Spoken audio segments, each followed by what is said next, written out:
শুভ সকাল বন্ধুরা। জলপাইগুড়ি জেলার ছোট্ট একটি গ্রাম থেকে আমি অলকা চলে এলাম নতুন আরেকটি ব্লগের সঙ্গে। সকলকে জানাই আমার ব্লগে অনেক অনেক স্বাগত আর অনেক অনেক ভালোবাসা। তার সঙ্গে বড়দের প্রণাম জানিয়ে তোমাদেরকে সঙ্গে নিয়ে আরও একটি দিন শুরু করলাম। তো রান্নাঘরের ভেতরটা কালকে কিন্তু আমি লেপে রেখেছি, তো সমস্ত কিছুই কালকে লেপা মোছা করেছি। আর আজকে শুধু বাইরের উনুনটা লেপে নিচ্ছি, কারণ তো বাইরের উনুনে রান্না করব। আর এই উনুনটা যেহেতু বাইরে ছিল, সকালবেলা একদম ছাই তুলে উনুনটা ভালোভাবে লেপে নিচ্ছি।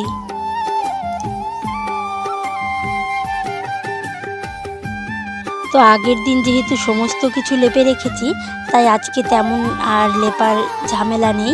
আর এদিকে দেখো, এই যে উনুনগুলো দেখতে পারছো, এগুলো কিন্তু সমস্তটাই আমার নিজের হাতে বানানো।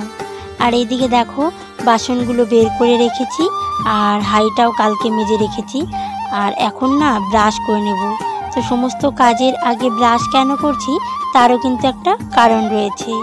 আর ওইদিকে দেখতে পাচ্ছ, সকাল সকাল বাসি জামা কাপড়টাও ছেড়ে নিয়েছি।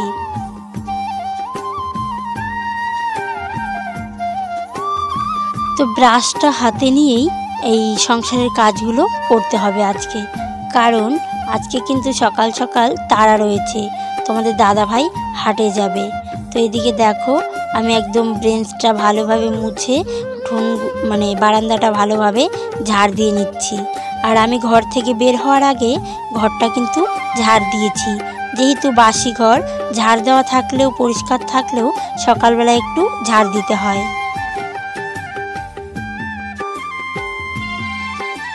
তো আমার উঠোনটাও কিন্তু পরিষ্কার রয়েছে। তো যেহেতু লেপেছি উঠোন, তারপরে বারান্দার ডোয়া সমস্ত কিছু, তো ওই কারণে কিন্তু সমস্ত কিছু পরিষ্কারই রয়েছে। তো এখন আমি উঠোনটা ঝাড় দিয়ে হাত মুখটা ধুয়ে নিয়েছি। আর তারপর দেখো চলে এসেছি উনুনের পাড়ে। তো এখানে না আমি ভাতটা বসিয়ে দিয়ে তারপর বাসন মাজবো, নইলে কি হবে বলো তো, তোমাদের দাদাভাই যেহেতু একটু ভাত খেয়ে যাবে, আর বেশি ধীরে ধীরে করলে অনেকটা বেলাও হয়ে যাবে, তাই আর কি ভাতটা বসিয়ে দিয়ে তারপর অন্য কাজগুলো করব। আর এদিকে আমার ভাতটাও হয়ে যাবে। তো এটা যেহেতু রেশনের চাল, ভাত হতে কিন্তু অনেকটা সময় লাগে, তাই আর কি আগে বসিয়ে দিয়ে অন্য কাজগুলো করলে ভাতটা খুব তাড়াতাড়ি হয়ে যাবে। তো এই কারণে বাইরের উনুনে রান্না করছি, আমি এদিকে দেখতেও পারবো আর এদিকে অন্য কাজগুলো করতে পারবো। তো দেখো, প্রথমের দিকে কিন্তু উনুনে জাল ধরতেই যাচ্ছে না, একদম ধোয়া হচ্ছে, তো আস্তে আস্তে ধরে যাবে। আর তারপর দেখো একটাও খড়ি নেই ওখানে, তো তাই একটা বাঁশ নিয়েছি আর বাঁশটাকে কুড়াল দিয়ে একদম ভালোভাবে ছোট ছোট করে নিচ্ছি, যাতে তাড়াতাড়ি ধরে যায় উনুনটা। তো এইটুকু যে খড়ি করছি, এটা দিয়ে কিন্তু আমার ভাত হয়ে যাবে মোটামুটি। তো আগে খড়িটাই দিয়ে নেব উনানের মধ্যে। তো আজকে ভাবছি এইটুকু জায়গা পরিষ্কার করব, ওখানে যে পাতাগুলো দেখতে পাচ্ছ এই জায়গাটা। আর এখন দেখো উনুনের মধ্যে খড়িগুলো দিয়ে নিয়েছি, আর এখন ঝুড়িটাও বের করে নিয়েছি, আলুগুলো ছুলে ভাতে দিয়ে দেব। তো ভাবছি একটু সয়াবিন তরকারি করব, ওই কারণে কিন্তু ওই আলুগুলো ছুলে ভাতের মধ্যে দিয়ে দিচ্ছি, ভাতটাও হয়ে যাবে সঙ্গে আলুগুলো। তো যেহেতু সয়াবিন করব, তো শুধু সয়াবিন তরকারি দিয়ে তো আর খাওয়া হবে না, আর অনেকগুলো বেগুনও রয়েছে, বেগুনগুলো শুকিয়ে যাচ্ছে, তাই আর কি বেগুনগুলো কিছুটা ভাজবো। তো দেখো কতগুলো আলু ছুলে নিয়েছি, আর এই চাকুটা দিয়ে না আমার কাছে বেশ তাড়াতাড়ি হয় আলু ছোলাগুলো। তো এদিকে দেখো ভাতটাও কিন্তু অনেকটা হয়ে গেছে, আর এখন বেগুনগুলোও কেটে নেব। তো বেগুন কেটে তারপর একদম যাব কলতলায়। আর এদিকে দেখো তোমাদের দাদাভাই শুধু বারবার এদিকে হাঁটাহাঁটি করছে, মানে স্নান করবে, হাটে যাবে, তো প্লাস্টিক সমস্ত কিছু রেডি করে নিচ্ছে।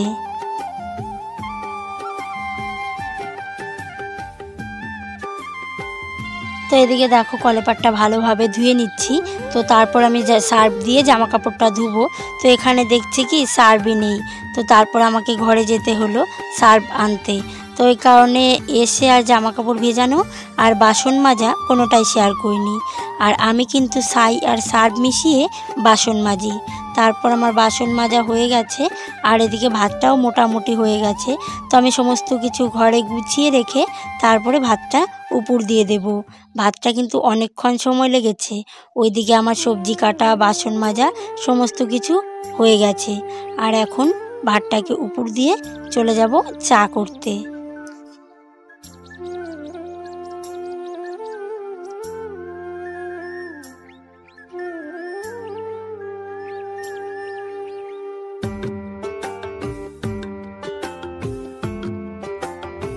আমার ভিডিওগুলো কে কোথা থেকে দেখছো অবশ্যই কমেন্ট করে জানাবে, তাহলে আমিও বুঝতে পারবো যে কোথা থেকে কত দূর অবধি ভিডিওগুলো যাচ্ছে। তো দেখো আমার ভাতটা এখনও কিছুক্ষণ বাকি রয়েছে।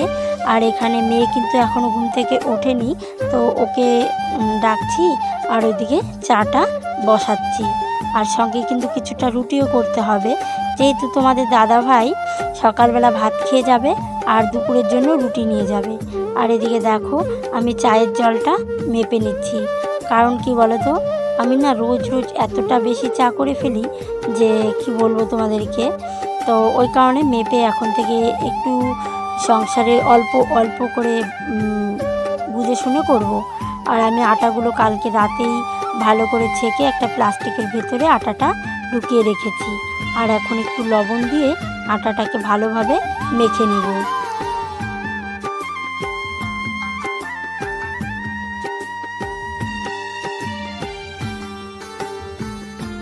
তো এদিকে দেখো আমি চায়ের জলটা বসিয়েছি ঠিকই, কিন্তু গ্যাসে কি একটা প্রবলেম হয়েছে, তাই কিন্তু চায়ের জলটা ফুটতে অনেকটা সময় লাগছে। তো এদিকে কিন্তু আমার আটা মাখাটাও হয়ে গেছে। তো যেহেতু আটা মাখাটা হয়ে গেছে, তাই আর কি ভাবলাম চায়ের জলটা ফুটতে ফুটতে আমি এদিকে বিছানাটাও তুলে নিই। তো এদিকে দেখো বিছানাটা তুলতে চলে এসেছি। আর মেয়ে উঠে বাইরে গেছে মুখ ধুতে। তো আমি এখন বিছানাটাকে ভালোভাবে ঝাঁটা দিয়ে মানে ঝাড় দিয়ে দেবো। আর বিছানাটা না একদম অগোছালো থাকলে ঘরটা একদম যেন বিশ্রী লাগে, তাই আর কি ঘরে এসে আগে বিছানাটা গুছিয়ে তো তারপরে অন্য কাজগুলো করব। আর এদিকে দেখো ঝাড়ুটা আর খুঁজেই পেলাম না কোথাও, তাই আর কি মেয়ের জামাটা দিয়েই একটু ঝেড়ে দিলাম। তো তারপরে এদিকে চায়ের এখানে এসে চিনি পাতি সমস্ত দিয়ে দিয়েছি। আর চাটাও মোটামুটি হয়ে গেছে।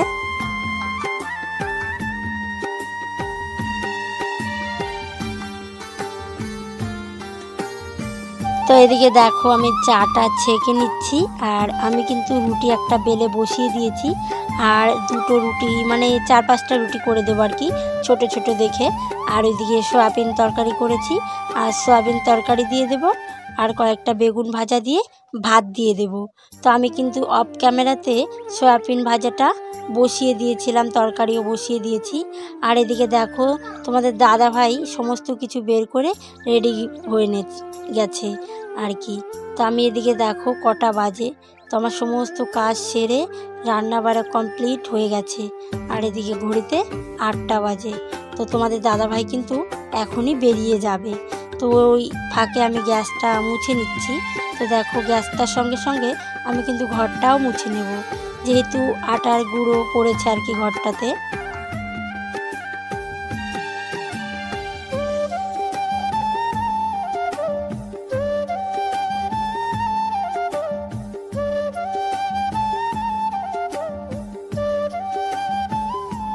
তো ঘরটা ভালোভাবে মুছে এখন আমি বাসনগুলো মেজে নিচ্ছি।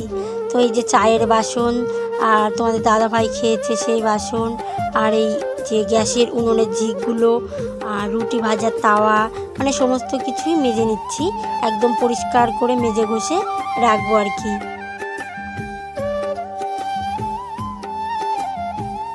এখনও যারা ভিডিওতে রয়েছো তাদেরকে বলবো ভিডিওতে একটা লাইক করো। আর যারা আমার চ্যানেলটি নতুন রয়েছো চ্যানেলটিকে সাবস্ক্রাইব করে পাশে থেকো। আর যারা অলরেডি করেছো তাদেরকে অসংখ্য ধন্যবাদ। আর এদিকে দেখো সমস্ত কিছু গুছিয়ে বেরিয়ে যাচ্ছে। রোদের তাপ দেখে মনে হচ্ছে যেন দুপুর হয়ে গেছে, তবে অতটাও দুপুর হয়নি, তো যত রোদের তাপ দেখা যাচ্ছে। তো আমার সমস্ত কলতলার বাসনগুলো বাইরে ছিল, আর এখন আমি সমস্ত কিছু ঘরে নিয়ে রাখছি। তারপর আমি জামা কাপড়গুলো কেচে নিয়েছি আর এখন মেলে দিচ্ছি। যেহেতু অনেকটা রোদ উঠেছে তাই আর কি এগুলো শুকিয়ে যাবে। তো আমার অতি সাধারণ জীবনযাপন তোমাদের কেমন লাগে অবশ্যই বলবে কমেন্টের মাধ্যমে।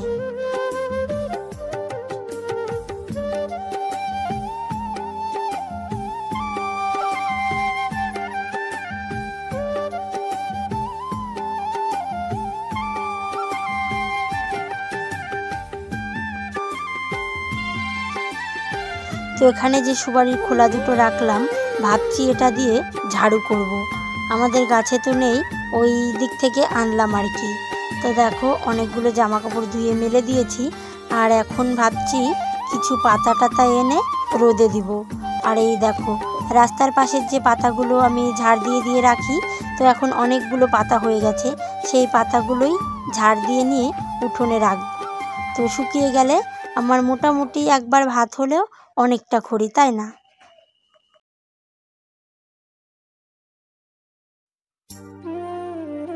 তো জায়গাটাও খারাপ দেখাচ্ছে, আর পাতাগুলো পুড়িয়ে নিলে অনেকটা গ্যাসও বাঁচবে আর কি।